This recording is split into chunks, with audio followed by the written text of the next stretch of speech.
My name is Rita Bouchard, and I am a 10-year heart attack survivor.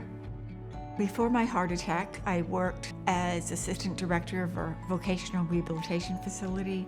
My husband and I did a lot of hiking, and I lived a very active life. My mom is fairly young, and so she had her heart attack when she was 59. And that is not something you expect from someone who was a regular walker and hiker and seemed to be in the prime of her health. I actually thought it was some sort of flu virus. I became very sweaty and very nauseous and thought I might faint. I went upstairs to change and realized that when I tried to climb just 2 stairs, I couldn't do it anymore. I just had a deep sense that something was wrong and I needed to seek medical help. I was driven to the emergency room and they thought I had the symptoms of a panic attack. Although they were taking my symptoms as they saw them seriously, they weren't coming to the same conclusions that I had. So I had to really be a lot more assertive.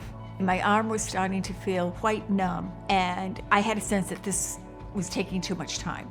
So I really asked to go into the ER and to see the doctor.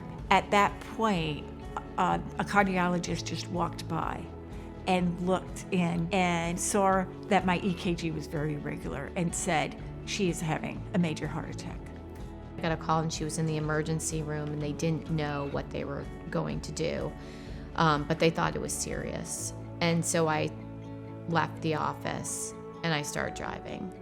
And then I got a call when I was in the car that they were putting her on a helicopter. And I remember seeing helicopters landing as I was getting closer. And I didn't know whether I'd be able to say, I love you to her again.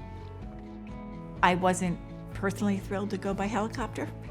I think it sort of signaled to me that something was quite wrong. It's one thing to advocate for yourself. It's another thing to have your fear realized. We were supposed to have a consult to see what was next.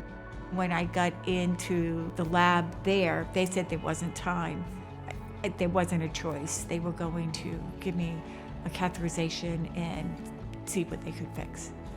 And in the end, I got a stent, and they discovered that my major artery was 99% blocked. The clot, the blockage was in what they called the widowmaker, a widower maker in my case.